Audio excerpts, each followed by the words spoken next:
Hello and welcome to the Fusionary Health Podcast.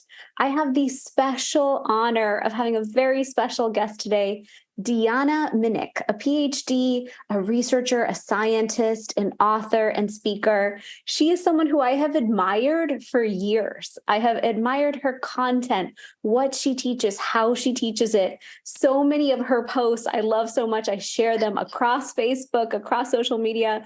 They're so beautifully done and they illustrate exactly what I believe in. So I'm extraordinarily excited to have you on the podcast today. Hi, Deanna. Hi, great to be here with you. I have a Yeah, feeling this is going to be a very robust conversation. Lots of things to talk about. definitely. So I'm so glad that we met at a conference and we got to connect. I literally had a fangirl moment where I was like, oh my gosh, it's you. It's so cool when you meet someone you admire in person and then get to build a relationship like this. So thank you for coming on. Oh, my pleasure. Thank you. So, will you share with our audience a little bit about yourself, your background, what led you to the work that you're doing now? And then we're going to dive into these systems and things that you've created. Sure. From a very young age, I grew up with a mother who was very health conscious and she was very faith based. So I grew up Catholic and I grew up with a mother who was very in tune with what we were eating as a family. So that was much to my dismay, quite honestly, because I didn't really think it was cool that my mom was ultra Christian and ultra health nut when I was a teenager, right? But one of the things that inherently I had was that I always liked science. I was really intrigued about my own body and about things that would happen to my body. And when I was a teenager, I had an eating disorder because of all of the restriction around food. And I would say I would also, during that time, I was also questioning the existence of everything. I was very philosophical, very deep when I was young, and I had all of these nuns that I was being schooled by. So they were intriguing to me. In fact, when I was 7 years old, I wanted to be a nun. So Hmm. that kind of sets the stage for where I'm at now with science and spirituality, perhaps. So Yeah. initially, I thought I was going to go into medical school, and then I pivoted. I decided to go into grad school because I had started working for medical doctors over the summers. And I thought, that isn't really what I want to do. That doesn't feel like a true path for me. And so I went into grad school for nutrition of all things, even though I was so polarized against it with my mother. I decided to go and do my master's degree in nutrition. And then I went on for my PhD in medical science. So I've always been in nutrition. That's kind of the name of my game. But nutrition has come to mean a bigger thing for me because I realized that not everything is just food. Health, healing, wellness, who we are in the world is something much bigger. And food is that connector for us into something bigger, like the planet, like, our existence. So I would say that who I am today is an educator, author, nutritionist who is attempting to bridge science with spirituality. I love that. I love that. There's so much to unpack there. So let's first dive into what led you to the seven systems that you created, because I was researching Yeah. all about what you teach. So will you share that with us? Yeah, and real quick, seven systems. I'll just show this chart. So this is my operating system. So everything I write, teach, talk about, and even live by is captured in this basic operating system. So seven systems refers to seven colors, seven different aspects of the body, seven different aspects of foods, and also lifestyle. So what led me there? I think it was when I was 19 years old and I took my first yoga class. So when I exited high school and actually had the opportunity to choose what I wanted to study in college, I was taking a lot of science classes, but then at night I began to take a yoga class just because I was curious. And I started taking philosophy classes. I took world religions courses. And I remember I took my first yoga class and I walked into the room and there was incense burning. There was a woman who was probably in her 60s who was, I wouldn't consider her like somebody that goes to the gym, but she just had this sense of presence and flexibility in her body. So there was something about the yogic tradition that piqued my interest. So while I was going to graduate school, I had this parallel track of looking into things like Ayurveda Nice. traditional Chinese medicine. I would say just indigenous types of traditional medicine systems. They piqued my interest. So concurrent with reading all of my science books, I was reading books about energy healing, about herbs. And I would say that it's not only that I had an appreciation of traditional medicine systems, but also more of the quantum future aspects that were starting to emerge, Yeah. right? So it was kind of this full spectrum approach. So then when I was in my late 20s, finished graduate school, went to go work with Dr. Jeffrey Bland at Metagenics and did some amazing work there, working on natural products and continued. And then I started to see clients in a clinic. And then I started to realize that in motion, that I could best serve people by connecting the dots between these systems. I started to see them as systems. You know, in functional medicine, they have their own nodes, but I saw them in a similar way. And I saw that when I was working with people, that the chakra system seemed to really play out when I was working with people. So, as an example, I remember there was one woman in the clinic where I was talking with her. And of course, any conversation about food leads to a conversation about life, because how we eat is how we live. And I noticed that as I would have these conversations with people about their food, they would tell me something about their lives. And there was one woman who did not want to eat any green vegetables, Mm. nothing green. She had this thing about green. And she also had a lot of heart trauma. She had a lot of loss in her life. She was just very shut down emotionally. And then I just started to connect the dots, and I'm thinking, heart chakra, you know, underactive, not eating these foods. If I can get her to have these foods, do we start to open her heart? Yeah. Is there something in parallel that I'm seeing with food and the symbolic aspects in her life? So yeah, like things started to unfold for her. And I had seen that so often, you know, orange and ovaries, a very Sure. similar thing with women, the color orange, pink, and then that translation into foods that are orange and ovarian health or the sacral chakra. So it's just, I would say it was trial and error. There was a book that I read in the 90s by Dr. Carolyn Mace, and Mace is spelled Myss. And the Mhm. book was called The Anatomy of the Spirit. So that was out in the mid 90s. And as I was going through this experience, I was thinking, she's seeing it how I'm seeing it. Wow. She's threading together the Kabbalistic tradition, the ancient Vedic tradition, the Christian tradition in a way that connects into a medical framework. And I'm seeing what she's seeing. But then, of So course, my study was more food. So I started to bring more of that in there. sure.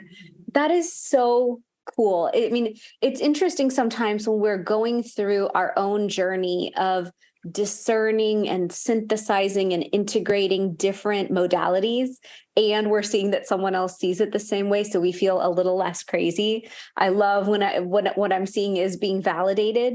There's so many times where there's years that go by where I have my thoughts and nobody else sees what I see. And I'm like, I'm just waiting, because otherwise that does make me crazy if it's only an inside of me thought. And so I just find it really beautiful that you were going through this journey. You were exposing yourself to two different systems at the same time. Oftentimes that's how we can see truth, is we're running parallel systems, and then we see all the synchronicities and the synergies as opposed to seeing them as totally separate. Um, Yes. so it's just so cool. You were studying the science by day, but by night, the religion, the philosophy, the yoga. You know, there's so much to the ancient traditions, to Ayurvedic medicine, Chinese herbal medicine, the indigenous medicines. And I find that there's some fusion. I haven't put my finger on it exactly, but there's an ancient wisdom that exists in these ancient sciences, ancient systems of artistry, medicine, health, and healing. And women carried it forward so beautifully for so many generations. And I find as women, we have this intuitive guide inside of us that will say, hey, you need to eat more of this. Hey, you need to reach for more of that. I intuitively teach everyone tea time is me time. I'm like, have your tea Yeah. and reach for the tea that will support you in that moment and let that warmth and comfort help you tune in for just a moment, and you can be guided by your own inner truths. So I would love for you to share just a little more on your experience with Ayurveda, with your journey to India and what you saw, just because to me Ayurvedic medicine is such a powerful preventive lifestyle, and it has so much wisdom. So I would just love you to share your thoughts. Oh, sure. And I really love what you said there about women being tuned in to that intuitive message and honoring that. And for so long throughout my life, I had not honored my own issues with my own body. And when I started to wake up through art, through color, I had this whole experience with color specifically, like, especially when I was going through a lot of very tough times in my late 20s when I had bouts of depression, I was overworking. It was almost like color came to the rescue, and I began to see people as colors. Mhm. And so, from an intuitive place, what you're speaking to with women, I think each of us have something that really connects us in. And for me, it's color. Color is like a nutrient for me. It's like, even intentionally, I think about every day, like, what color am I wearing? Because I'm seeing it that whole day. So, what color do I want today? What's the vibe? What's the energy? What colors do I want in my food? Because we know that those colors in food are phytochemical signatures for some kind of function. There's a reason why nature creates red foods or orange foods. So after I got my lab results, I asked my husband how he would see those lab results through the eyes of a traditional Chinese medicine practitioner. And he sees things more elementally. So fire, dampness, wind, cold, it's all about the elements of nature. And I think that that is what so many of the different traditional medicine systems have in common. So the five element theory, that's how acupuncture works. Even in Ayurveda, you see that with the different doshas being connected into the elements, and also in other forms of medicine. So I think if we keep things simple, fire, inflammation, water, swelling in the body, lack of hydration or overhydration, it actually is pretty basic when you look at it in very natural terms. Absolutely. And I think you're right. We do complement, like we complicate things sometimes, and also we forget that we can have an awareness. Like so much of what I'm teaching is we are made up of these doshas. If you knew your dosha, you would manage yourself differently. You could leverage your dosha to your benefit, and you Yeah. could understand how to constantly modulate with your dosha. You could build a rhythm for your health. There's so many things that we can do when it comes to using those elements. And what's interesting about doshas too is that there is some interesting science that's coming out to suggest that certain dosha types, like more predominant, like I'm majorly pitta dosha. My second is vata. I mean, we have all of the doshas within us, but what is like most at the surface, right? And Right. they have found that there's a term, iron nutrigenomics. Mhm. So it's taking the best of Ayurveda and marrying that to genomics and saying, well, if you're pitta, you probably have these certain metabolic gene variants that, of course, the ancients keyed into this constitution. Now in the 21st century, we have science to say, oh, you probably have certain propensities towards certain diseases because of your metabolism or your heart, right? Anything heat or anything that has to do with inflammation. Right. So I think it's kind of interesting to see that you mentioned the word fusion, and that's kind of the entry into this podcast as well, is what is the fusion between science and these ancient traditions?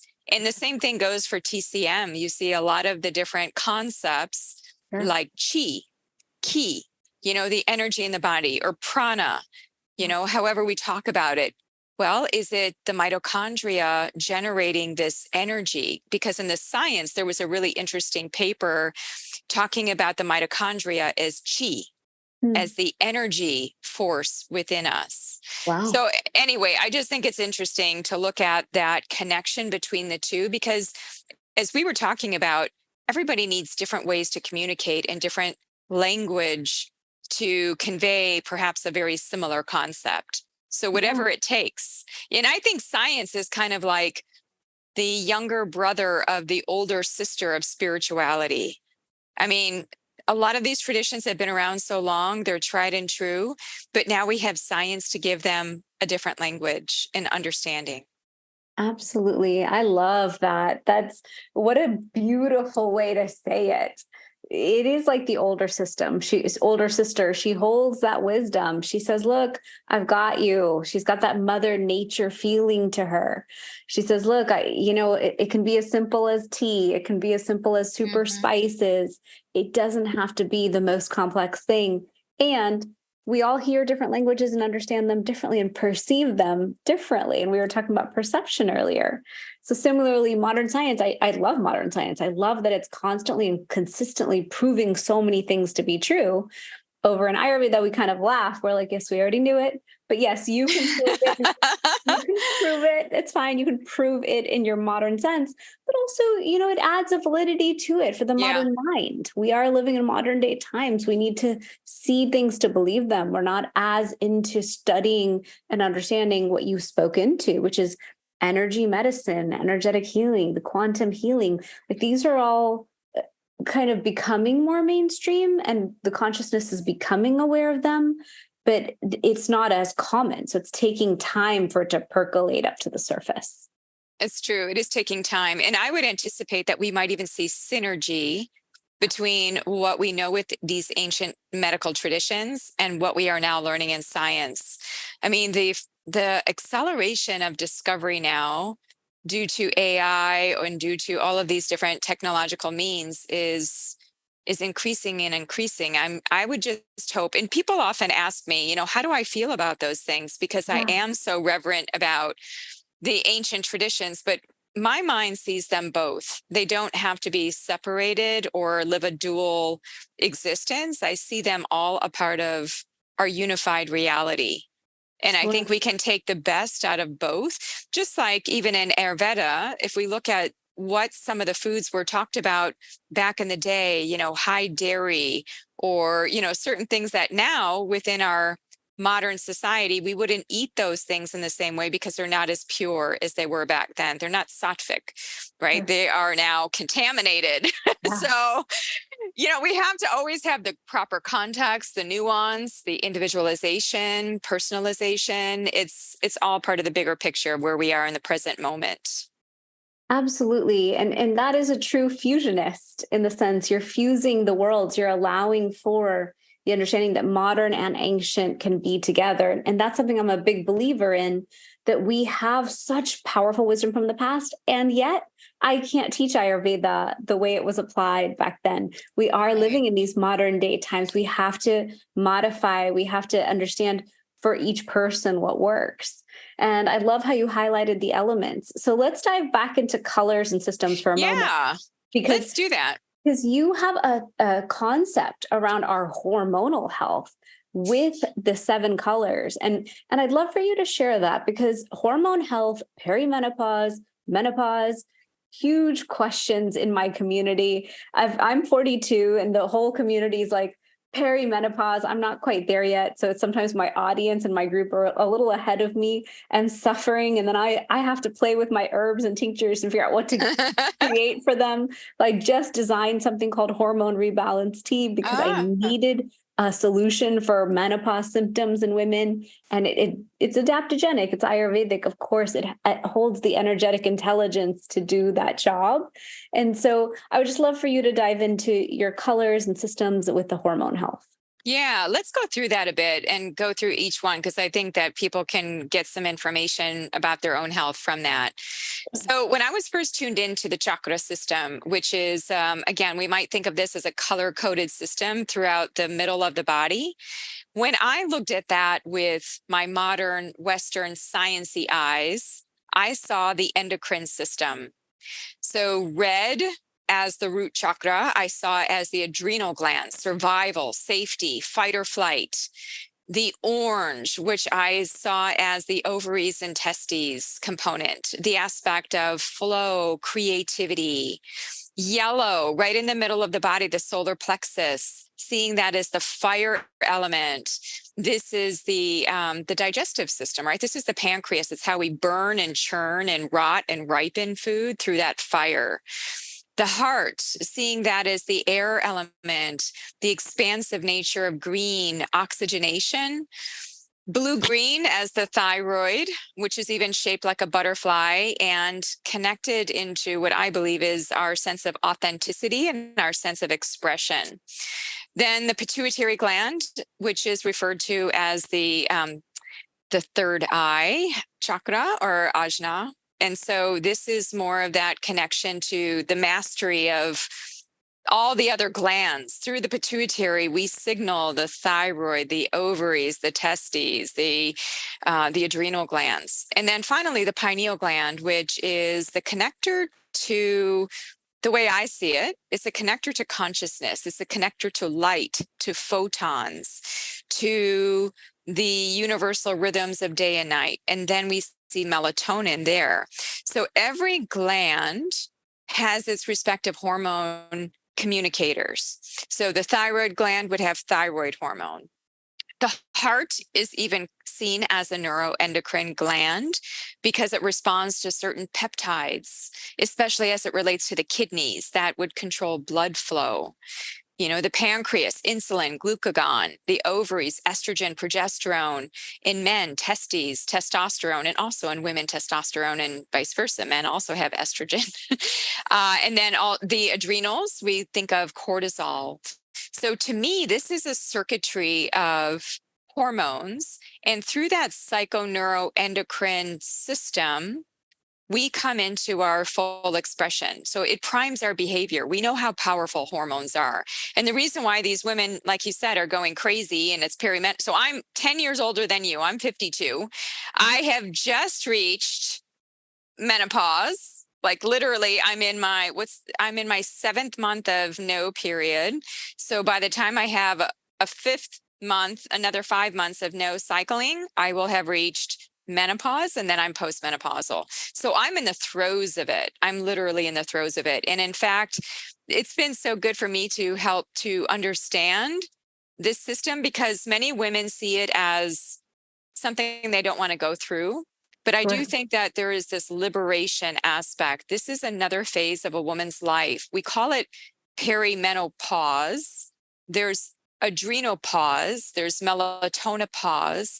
There's a reason why we move into the yin in our later life, right? Why do we have so much pause? And that transition sometimes can be bumpy because we've been in the yang most of our lives, right? We're the entrepreneurs, we're working so much. We have children, we are juggling all these things. So we're yang. And now we move into this transition into being yin. And that doesn't always sit very well for people. They have to like recalibrate. Sure. I mean, I'm still recalibrating. It's a work in progress, but I feel like hormones are our biggest messengers. They're not something to be seen as problematic. They are fine-tuned signals to get us into alignment for our higher consciousness is how I see them. Wow. It's a beautiful way to think of it. I think most people think of it as my hormones are off, my hormones are imbalanced, my hormones must be making me fat. I don't understand. Perimenopause just means everything slows down. Why is everything slowing down? That's what my friends are saying. I'm fatigued, must be perimenopause. I have brain fog. I have the symptom stack. They blame it on a hormone imbalance. And then menopause, I think people are dreading and people are talking about it like, oh no, this horrible thing where we lose control and have the hot flashes and the night sweats and all of that. And my approach is whenever any phase is coming for me, I really look at it and say, what is the best foot forward I need to have so that phase 2 is just fine, like any other phase of life I would choose to go into. When I knew I was entering my 40s, I was like, okay, I better exercise more and I better keep working with how do I need to exercise to stay my healthiest? I don't look at it as like a death sentence. I look at it as what is the beautiful way to transition. So can you speak into that a little bit more in terms of the hormone balancing and that last thing you said, which is access to our higher consciousness? To me, I take that as us in our highest and best alignment will help us reach our highest and best good. And third piece to that, in Vedic wisdom, we teach that last quarter of life is meant to be, like you Yeah. said, the yin. It's meant to be this time of relinquishing all material things, relinquishing material goods that we accumulate or attachments, so that we can have this last phase of our life be about releasing things and being our most spiritual, simple selves, so we can attain that consciousness. Yes, absolutely. And that's the time where we serve the community in a different way. So that's where we become the elder, we become the sage, we become the mentor. We help the younger generation and help to foster them into their full expression. So Absolutely. there's a beautiful book. It's called The Heroine's Journey by Maureen Murdoch. And I've actually had the opportunity to talk with Mrs. Murdoch. And this is not a new book, it's an older book. And she talks about the heroine's journey in a more spiral way. So Hmm. when we think of the hero's journey, which is kind of an archetypal journey, and we think of Joseph Campbell and other people within that space, kind of a linear journey in order to get to the Holy Grail. And, it's more symbolic. But a woman's journey can be very spiral. Yeah. It's more circular. And I think that when we are going through our own lives, there's always something that we come up against over and over again. And when we enter into the perimenopause, that starts to become more clear. It's like, by that time, you really either yourself well because of your years lived, or you're going to have to get to know yourself really well now. So, like, all of those little bumps that you kept coming up against throughout your life, that spiral, the spiral is now expanding and allowing you to actually like move into that space of enrichment and really grow. Like, now is the time to, like, you've been planting the seeds, growing, and now you're in bloom. So I see it. And I must say, I had physical symptoms. So it's not that I was exempt from that whole process. And I really had to get my bearings. Like, I stopped sleeping so well. I started getting hot flashes. And I was like, wait a minute. How could somebody like me, who eats like what I consider to be like, a very good, healthy, nutrient dense diet, I exercise and I try to have good conscious relationships. My sleep is awesome. I sleep 8 to 9 hours per night. So it's like, how come I am getting hot flashes and waking up at night? I need my sleep. So Yeah. I had to recalibrate. So what I had to do is similar to what you were just talking about, which is you kind of have to reevaluate. I had been doing yoga for many years, and then I realized, yoga alone is not going to cut it for me at 52.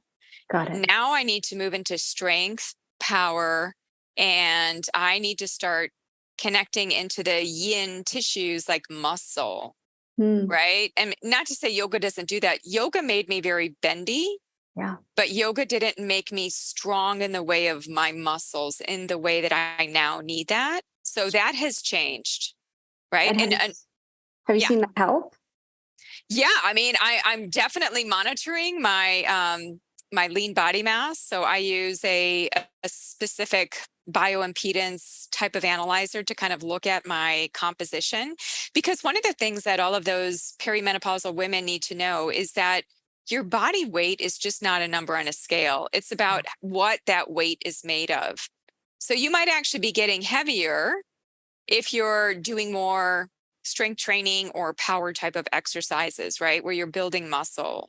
Right. So just to keep that in mind, but that's what we need. I think that we start to think about, how do we live the next phase of our lives? So many people are talking about longevity, aging. You've got Dr. Mark Hyman, Brian Johnson, all of these people out there fueling the discussion around longevity, which I think is fantastic.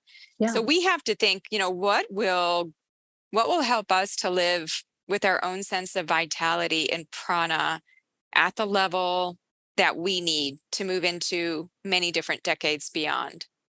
Sure. And you spoke for a moment there into lean body mass and fitness and strength. And something I try to say all the time to everybody is, we have to figure out the exercise that works for our body. Yeah. So many of my friends are like, I yoga once a week, maybe, and I Peloton sometimes, like I bike sometimes.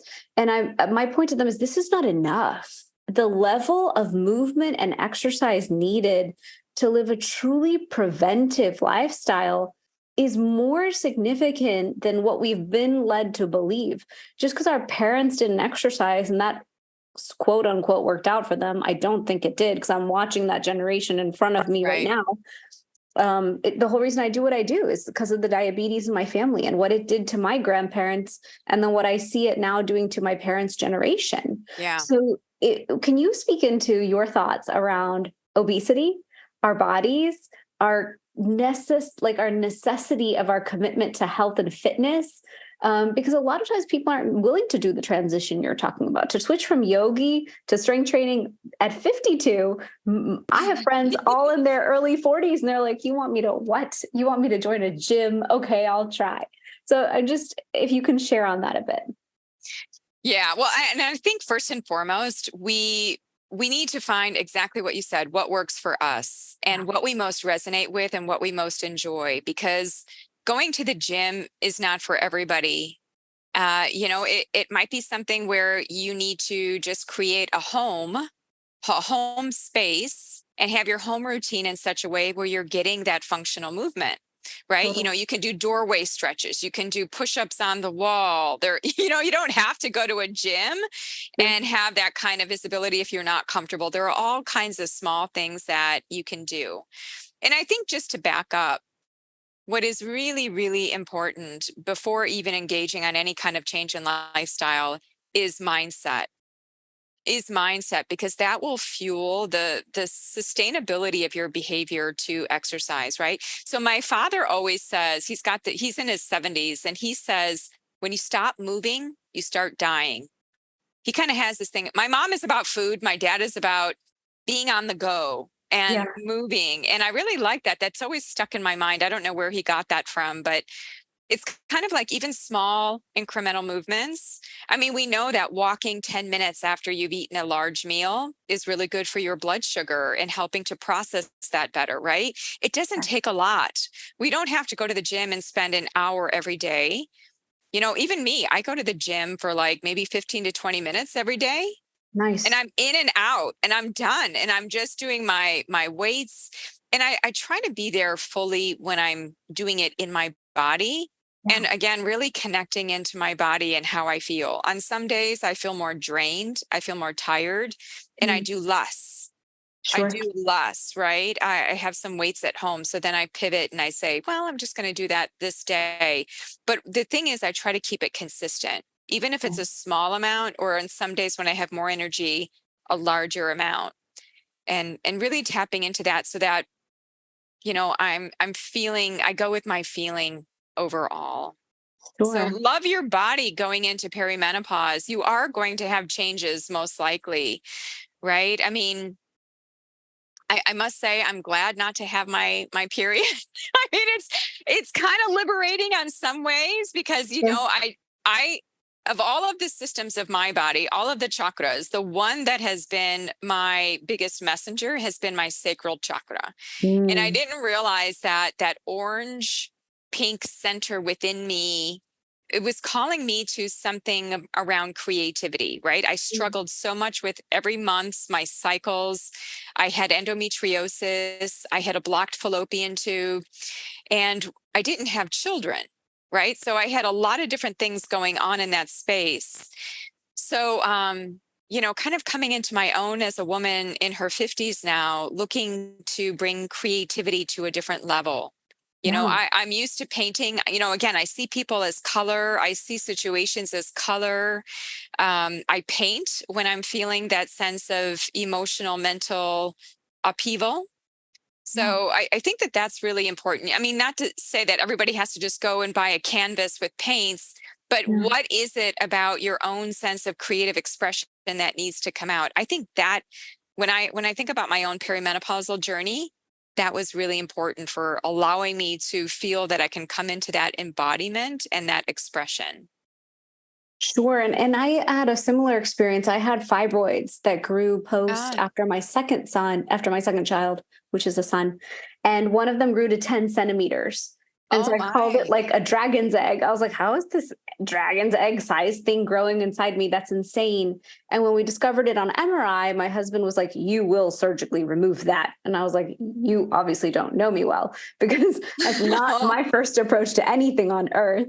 And so I went through my journey, and one of my favorite fusionary practitioners, and she does energy medicine, she said, when you have a blockage in sacral chakra, that's a creativity blockage. What are you not doing right now? And I said, oh, I've written a book every summer and I just throw it in the trash at the end of the summer.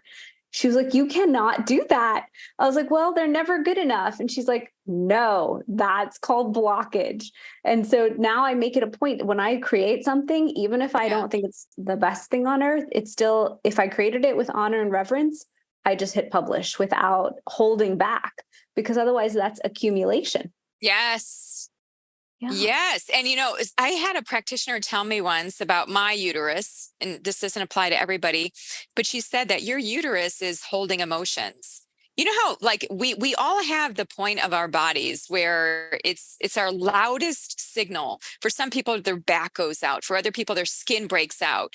Maybe their hair falls out. They have digestive complaints, and they lament those things. They almost have like a bad feeling about that body part. But it can also be your biggest messenger, your biggest angel, your biggest sensor that something is awry or it needs to shift. And when your uterus and ovaries are off, that's going to mean your digestive system is off. Your adrenals are most likely off, your thyroid, your heart. So this entire circuitry is connected. It's like a Christmas tree light circuit, right? So when one is like blocked, like for us with sacral chakra, right?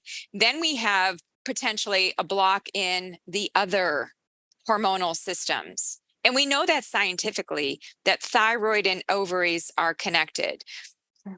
Ovaries and adrenals connected. Women who are more stressed tend to have more ovarian issues and issues with menstruation. Sure. So it's kind of like a circuitry. And why is there a block at that particular area? Right? How do we open the floodgate to enable the energy to be moving so that we can feel more present and aligned? So, and maybe we talk a little bit too about something like melatonin, because that's also something that changes in the perimenopause that most women aren't aware of. Sure. Please share.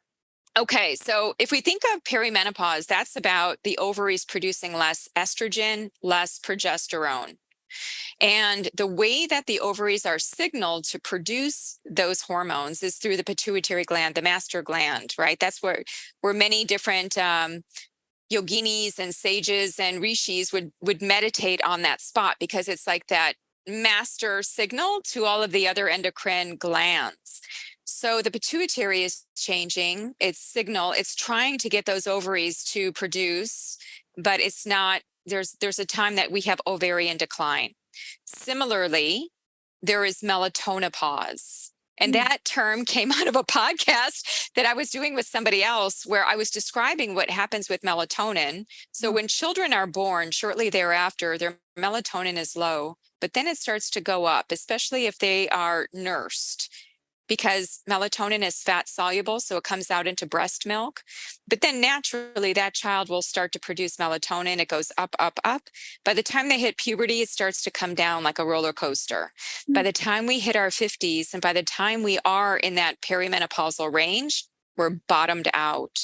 So the pineal gland in the brain, which is part of this endocrine circuit, stops producing those healthy levels of melatonin. And the reason why we need melatonin as a hormone is because it helps to connect us into the circadian rhythm. So it is the hormone of darkness, the ultimate yin, right? So only when we have complete darkness through our eyes, so we can't fake it. If we are seeing any light at night, the eyes are part of the brain, and the eyes signal to the pineal gland ultimately to either produce or not produce melatonin.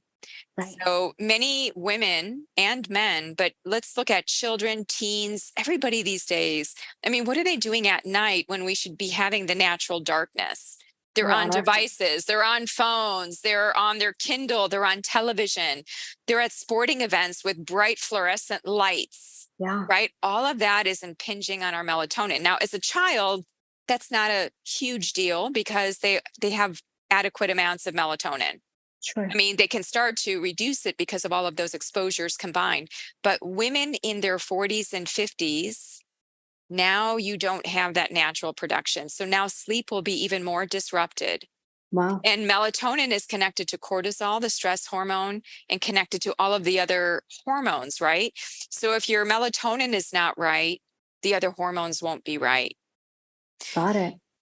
Yeah. So I had to adjust my melatonin in my 50s. I was taking a low dose, Hmm. just to kind of stop the gap. Because if we look at what does the average middle-aged person produce, Oh, it's about 0.3 milligrams is what the pineal gland produces. okay. Now, I'm talking about melatonin as a hormone, but actually melatonin is produced throughout the body. Hmm. Like in the gut, it's Yeah. produced at a much higher level than even the pineal gland. But I'm just talking about the kind that's produced at night that enables us to have a better sense of cool body temperature and then that need to then go to sleep. So Right. that's the kind of melatonin that starts to go down.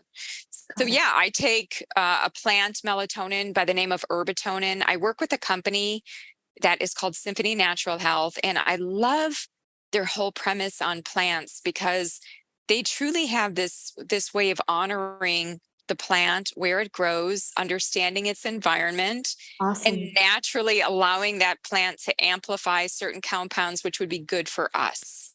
Awesome. So Yeah, yeah, melatonin is also important for this whole conversation for perimenopausal women.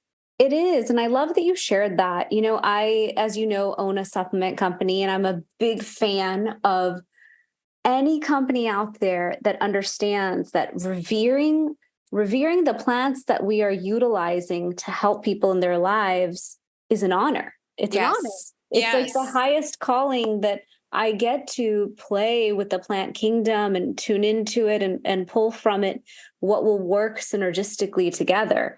So I really appreciate that you're sharing about melatonin because sleep is a big issue. And I teach about circadian rhythm. So is there anything else in terms of what you're looking at and what you're studying? Because I know you're in the science and consistently publishing that you have read about circadian rhythm that you want to share.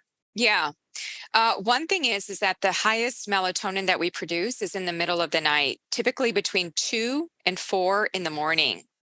And what's Wow. really interesting is that at that same time, we produce more glutathione, we produce more antioxidant type of enzymes to kind of help us with that rest and rejuvenation.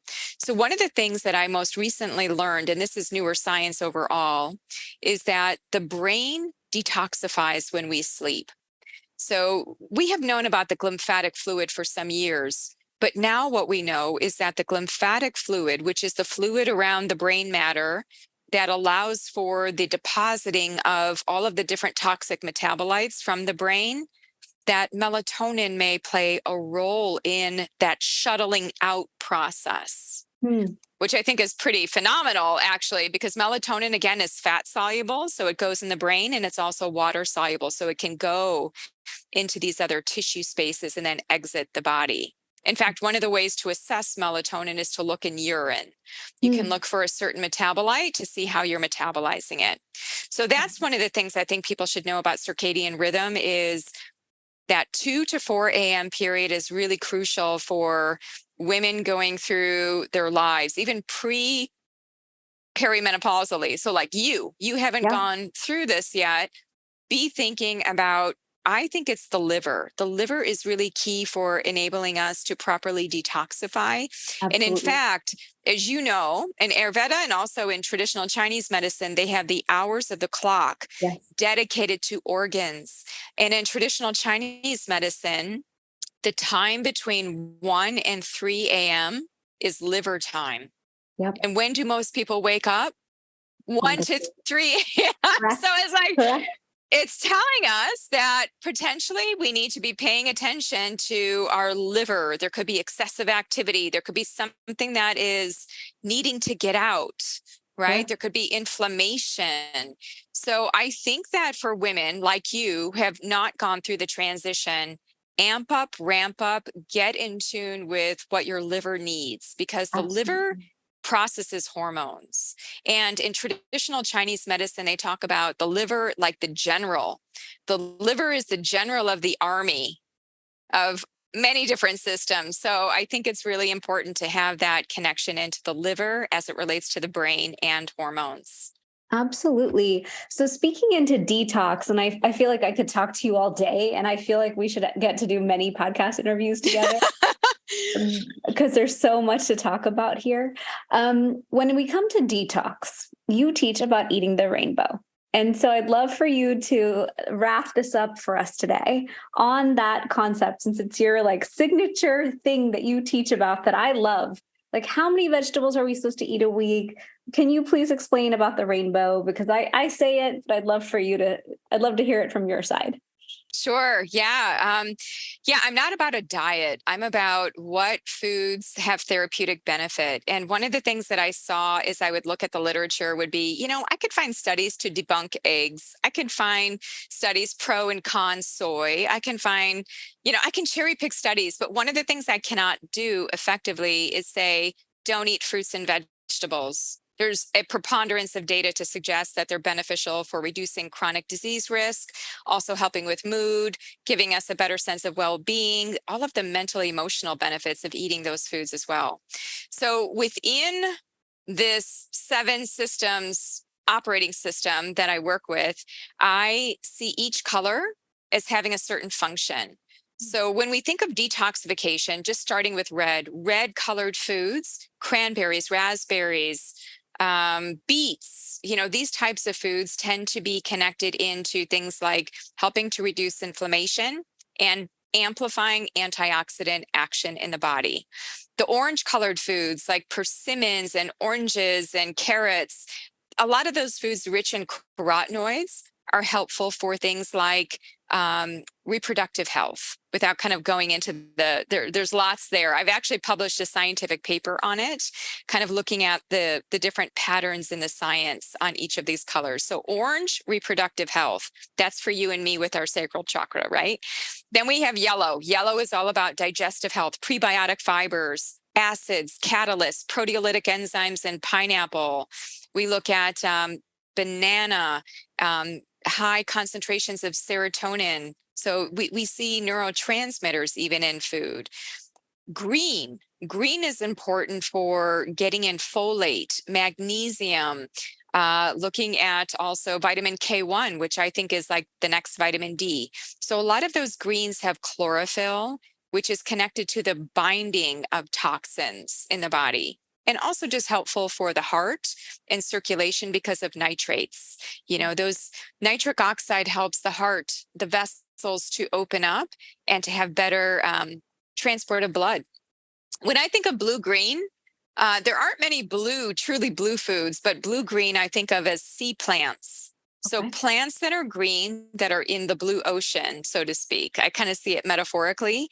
And what's really unique about a lot of the sea plants that are used in Asia, specifically like Taiwan and Japan, Korea, is that they're rich in iodine and they're rich in other types of long chain carbohydrates that seem to be helpful for appetite and thyroid hormone.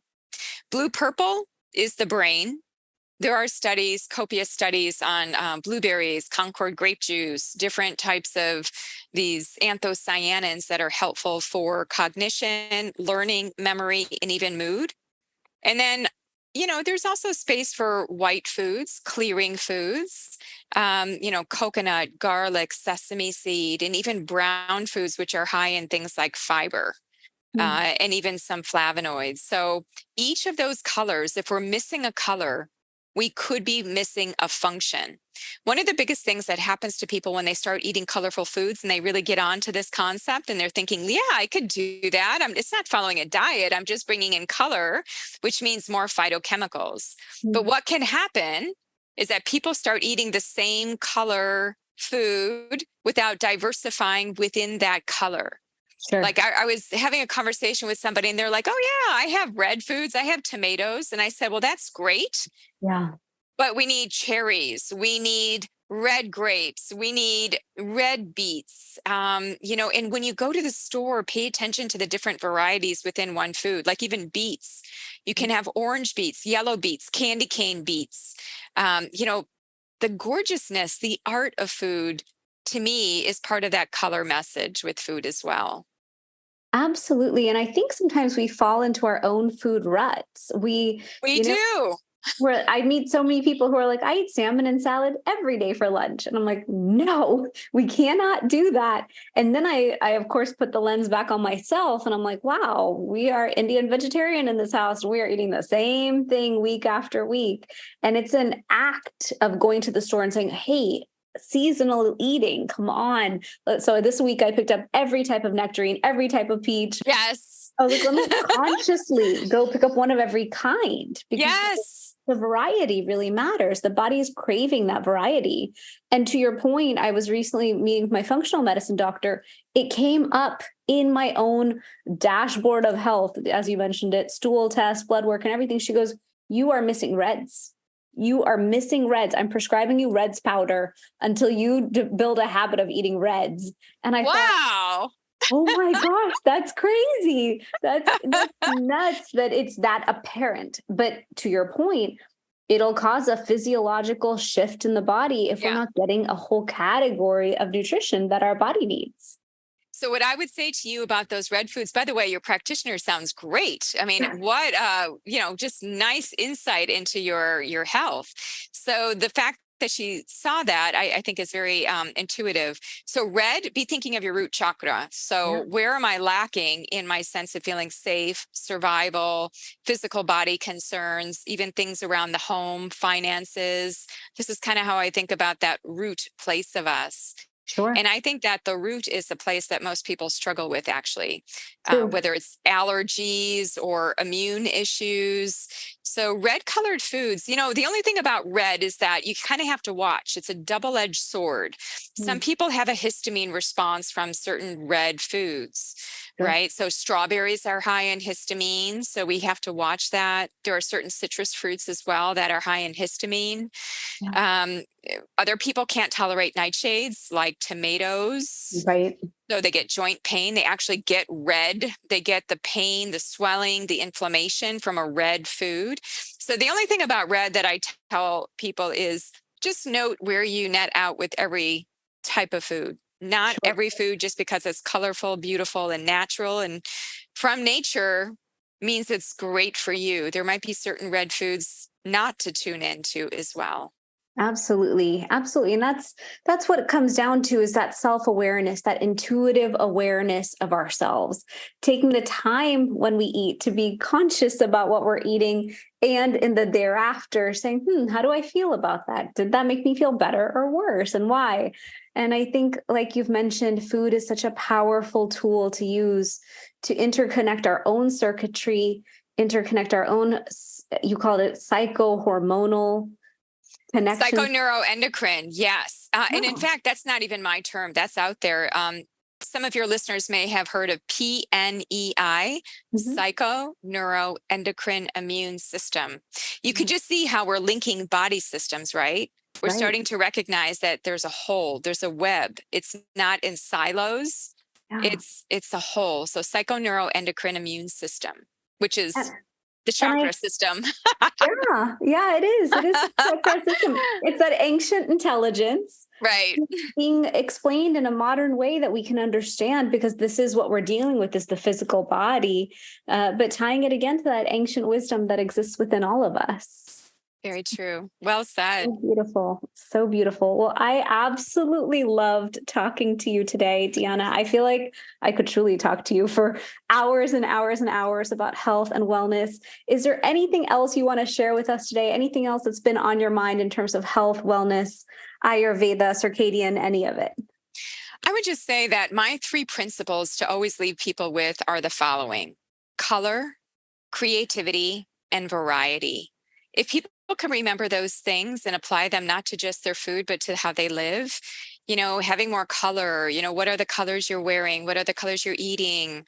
Just being tuned into colors in a different way, having different art in your environment, creativity.